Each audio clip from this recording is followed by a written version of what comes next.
Halo pemirsa Monas TV, senang sekali saya Andrea Ririn Karina dapat kembali menjumpai Anda dalam Monas Daily.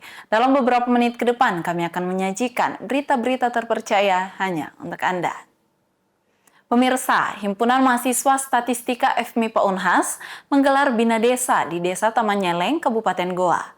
Kegiatan yang dilakukan mahasiswa FMIPA dihadiri sejumlah pelaku UMKM lokal.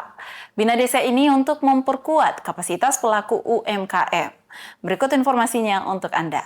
Bertempat di Desa Taman Nyeleng, Kabupaten Goa pada 4 hingga 5 Oktober 2024. Himpunan Mahasiswa Statistika Fakultas Matematika dan Ilmu Pengetahuan Alam Unhas melaksanakan Bina Desa dengan tema pemberdayaan usaha mikro kecil dan menengah melalui digitalisasi pemasaran dan pelatihan editing di Desa Taman Nyeleng, Kabupaten Goa. Program Bina Desa Mahasiswa merupakan program strategis Universitas Hasanuddin yang berkaitan dengan pengabdian kepada masyarakat. Kegiatan yang berlangsung selama 2 hari ini bertujuan untuk menghasilkan program pengabdian kepada masyarakat yang berkualitas dan berkesinambungan, serta meningkatkan kompetensi mahasiswa dalam hal kepedulian sosial, kerjasama tim, kemampuan berpikir kritis dalam menyelesaikan masalah, komunikasi, kolaborasi, dan berliterasi teknologi informasi. Pertama-tama program Bina Desa ini didanai oleh Universitas Hasanuddin. Jadi program Bina Desa dari Himpunan Mahasiswa Statistika FMIPA Unhas berlangsung selama 2 hari, yaitu pada tanggal 4 sampai dengan 5 Oktober 2024. Kami mengusung judul dengan pemberdayaan usaha mikro kecil dan menengah melalui digitalisasi marketing dan pelatihan editing di Desa Taman Nyeleng. Tujuannya, semoga dengan adanya Bina Desa ini, masyarakat pelaku UMKM di Desa Taman Nyeleng bisa lebih mengenal pemasaran digital yang baik dan editing yang baik, sehingga dapat meningkatkan perekonomian masyarakat di Desa Taman Nyeleng. Dan harapan kami semoga kedepannya ada program lanjutan yang bisa melanjutkan dan memperkenalkan lagi teknologi digital dengan lebih mendalam, khususnya kepada pelaku UMKM di Desa Taman Nyeleng. Dalam rangkaian Bina Desa mahasiswa ini juga dilakukan kunjungan ke pelaku UMKM yang bergerak di bidang perdagangan, khususnya kuliner, seperti pedagang kue tradisional dan keripik-keripik, serta UMKM yang bergerak di bidang kerajinan. Peserta yang hadir dalam Bina Desa ini berasal dari kalangan ibu-ibu yang memiliki usaha UMKM di Desa Taman Nyeleng. Dalam Bina Desa mahasiswa ini juga dilakukan pelatihan digital marketing dan editing, yang diharapkan bisa membantu para pelaku UMKM untuk meningkatkan perekonomian dan berkembang lebih pesat melalui pemanfaatan teknologi digital. Andrea Ririn Karina, Taslia Ramadhani, Unhas TV. Pemirsa, mengonsumsi makanan dan minuman bernutrisi diyakini dapat bermanfaat bagi tubuh. Namun perhatikan pula kombinasi makanan minuman yang dikonsumsi itu lantaran ada yang berdampak buruk bagi tubuh. Berikut informasi untuk Anda. Konsep food combining atau yang dikenal kombinasi 2 atau lebih jenis makanan dan minuman bernutrisi telah menjadi tren, lantaran dinilai dapat berdampak bagi tubuh. Namun ternyata ada banyak makanan dan minuman yang dilarang untuk dikonsumsi secara bersamaan. Menurut ahli gizi dari Universitas Hasanuddin, Profesor Feni Hajo, larangan penggabungan makanan bisa dilihat dari kelompok makanan karbohidrat, protein, dan lemak. Profesor Feni menyontohkan ada beberapa jenis makanan mengandung karbohidrat yang digabung dengan protein. Protein digabung dengan lemak ataupun dengan sesamanya tidak dianjurkan dikonsumsi bersamaan, sebab dinilai akan memberi efek buruk bagi tubuh. Penggabungan daging sebagai protein dengan roti ataupun kentang sebagai karbohidrat sangat dilarang.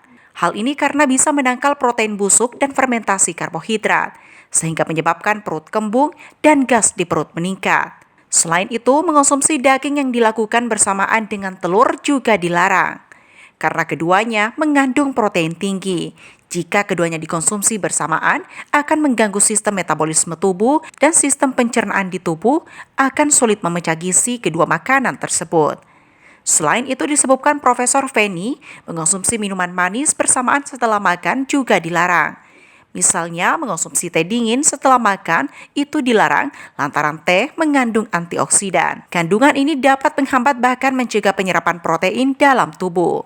Ini juga menjadi alasan orang sulit diet karena masih menerapkan cara tersebut. Ada orang tertentu tidak mentoleransi campuran tadi itu. Misalnya karbohidrat ya, makanan sumber karbohidrat digabung dengan lemak dan protein. Jadi kalau dia makan nasi ya nasi dan yang terkait dengan sayur-sayur gitu ya. Karena tubuh itu kalau mencerna karbohidrat dan sayur-sayuran ini berbeda dengan mencerna protein dan lemak. Sehingga mereka itu anti, seperti misalnya kita bikin nasi goreng itu bagi mereka tidak boleh. Karena nasi dengan lemak itu dari minyak ya, itu tidak setara gitu. Berbeda kan? Itu food combining waktu itu. Memang ada pasien-pasien tertentu ya memang sudah diobati, ini tidak mempan, ini tidak mempan. Ini itu biasanya mereka arahkan ke situ. Biasanya orang ini bisa saja kalau diterapi dengan program food combine ini merespon. Itu sudah dibuktikan. Adanya pasien yang tidak merespon dengan obat apa semuanya belum sembuh juga ya, sudah diobati, diberikan dengan terapi ini alhamdulillah bisa membaik. Nah, tapi secara umum kita kan makan ini semua. Itu dulu dari 2000 sampai sekarang juga orang masih menggunakan itu pada beberapa pasien. Nah, sekarang ini ada juga tren tidak boleh mencampur antara makanan yang nasi, ikan, sayur, makanan utama dengan yang manis-manis. Itu mempercepat penimbunan lemak. Jadi dianjurkan kalau habis makan tuh mending kita minum air putih saja atau air yang tawar gitu ya. Karena kalau itu dicampur dengan yang manis itu ada risikonya ya. Sehingga itu mulai ditinggalkan. Apalagi orang-orang cenderung kan ada banyak orang itu sudah diet, sudah batasi makan tapi kan perutnya masih besar. Masih diet itu tidak tercapai. Ya, program diet itu gagal gitu. Ternyata ada upaya untuk memisahkan itu. Kalau sudah makan manis-manis, udahlah stop itu saja dulu. Nanti mungkin 2 jam kemudian baru makan yang agak padat-padat ini yang dipisahkan. Profesor Faini menambahkan memadukan antara makanan burger dengan kentang goreng yang keduanya mengandung lemak tinggi bisa menimbulkan racun dalam tubuh. Karena itu dirinya meminta jika dalam memadukan makanan dan minuman perlu kehati-hatian. Seperti saat memadukan susu dengan pisang atau dengan coklat, bisa mengganggu pencernaan, menyebabkan sinus hingga alergi. Juga jika mengonsumsi buah setelah makan tanpa ada jeda selama 2 jam juga dilarang. Yang juga tidak diboleh dikonsumsi bersamaan adalah makanan gorengan dengan makanan berpati. Juga mengonsumsi kopi dengan makanan tinggi zat besi. Adanya banyak jenis makanan dan minuman yang dilarang dikonsumsi bersamaan menuntut kita untuk memahami kombinasi yang tepat agar dapat menjaga kesehatan pencernaan dan memastikan tubuh menyerap nutrisi dengan optimal. Zulkarnain, Unhas TV. Pemirsa, di Unhas ada sekelompok mahasiswa yang aktif meluangkan waktu untuk merawat kucing-kucing liar yang hidup di seputaran kampus. Seperti apa komunitas ini dan apa saja kegiatan mereka? Berikut liputan selengkapnya untuk Anda. Di Universitas Hasanuddin Makassar telah terbentuk komunitas peduli kucing.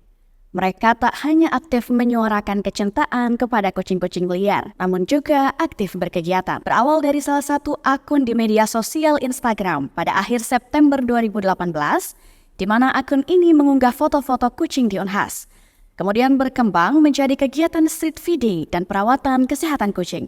Pendiri komunitas ini, Nur Magfirah Reviudin, mengaku melihat keseriusan kampus-kampus lain seperti UGM, Unpad, dan UI dalam memperhatikan kucing. Itulah yang kemudian menginspirasinya untuk melakukan hal yang sama di Unhas dan kemudian berinisiatif untuk membentuk komunitas peduli kucing pada akhir tahun 2020.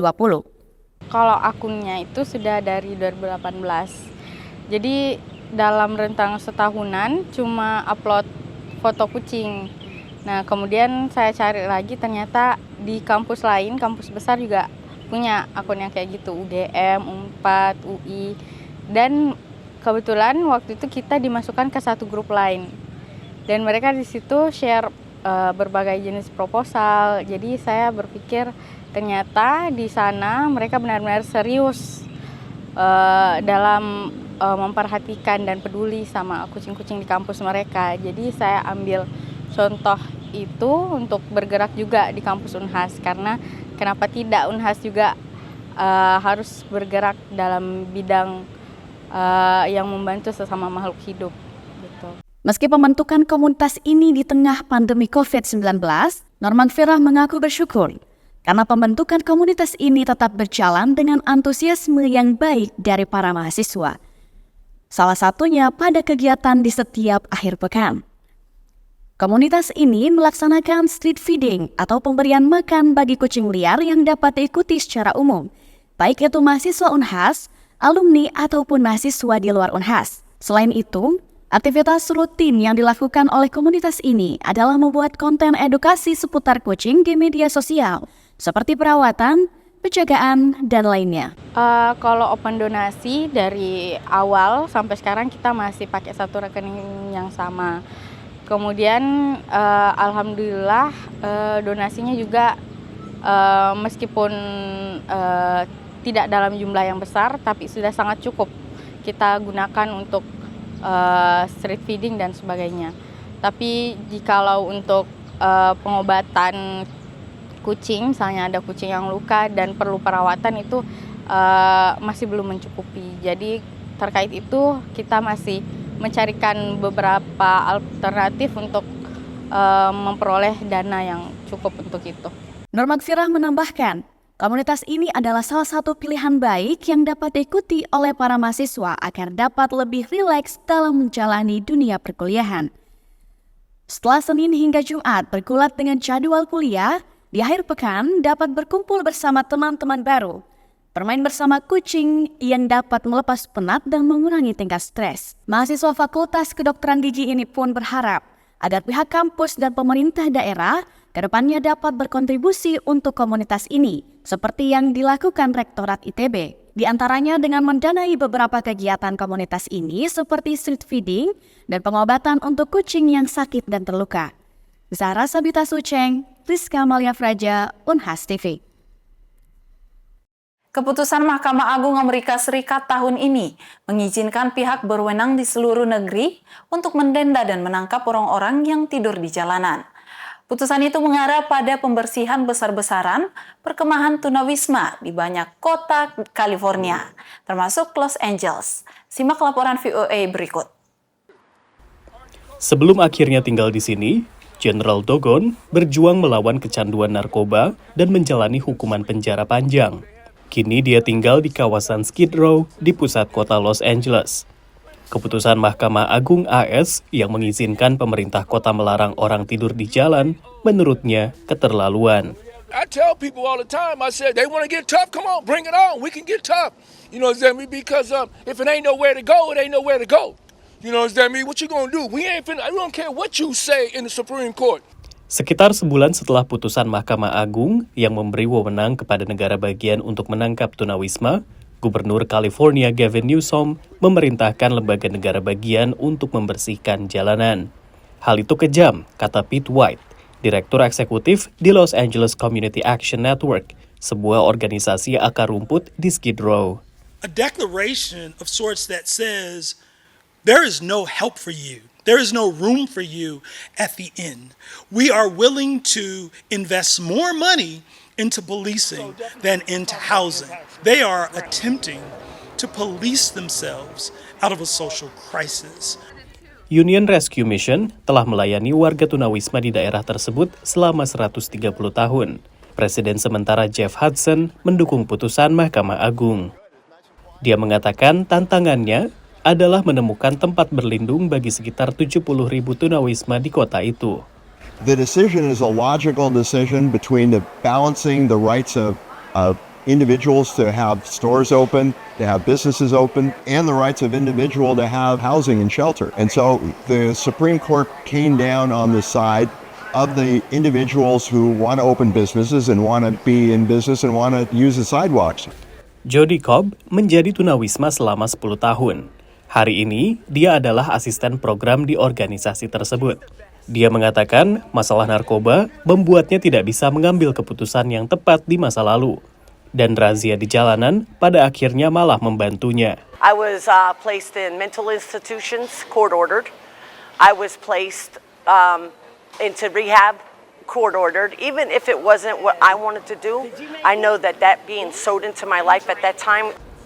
Sejak langkah gubernur, Kota Los Angeles telah melaporkan penurunan 10% orang yang tidur di jalanan.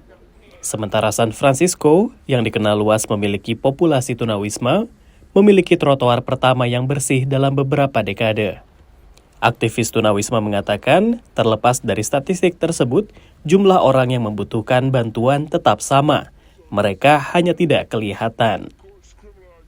Data terbaru tahun 2022 memperkirakan sekitar 582.000 orang di Amerika menghadapi masalah ketunawismaan, menurut Departemen Perumahan dan Pembangunan Kota Amerika. Sekitar 56% diantaranya tinggal di penampungan darurat atau sementara sisanya terpaksa tinggal di jalanan. Dari Washington DC, saya Rio Tuasikal dan tim VOA. Baik pemirsa, berita tadi sekaligus menutup perjumpaan kita hari ini. Jangan lupa untuk terus saksikan Unas Daily hanya di Unas TV. Saya Andrea Ririn Karina, mewakili kru yang bertugas. Pamit undur diri dan sampai jumpa.